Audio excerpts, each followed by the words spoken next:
It's now exactly 2 weeks since Hurricane Maria devastated the U.S. territory of Puerto Rico. The long process of cleanup and recovery is still underway. Shihab Rattansi is in the capital, San Juan, where locals are hoping Maria can be the catalyst for long-term change.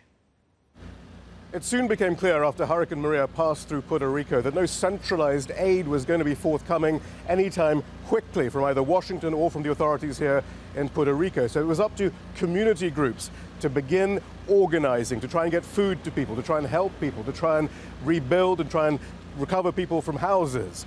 And I'm joined now by Xiomara Caro-Diaz. She's one of those who are overseeing 15 community groups around Puerto Rico who are doing that, very much extending the sort of work they were already doing here in Puerto Rico because of the austerity measures and the financial emergency that was already taking place. Actually, perhaps you can explain that. Is this just an extension of what you were doing already in some ways?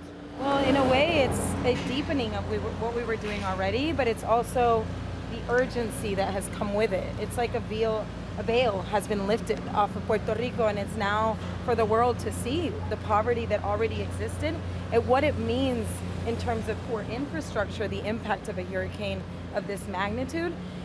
In the end, it feels like the hurricane was just the beginning, and what has happened afterwards feels like we're still in the middle of the storm. But then, give us those connections then between the austerity emergency that was already underway and what's happening now as a result of the hurricane then. Sure. So Puerto Rico is under a $72 billion debt, and that debt is directly connected to economic policies that Congress passes that allow specific industries like pharmaceutical industries who made millions and billions of dollars off of Puerto Rico, and at the same time the infrastructure suffers, right?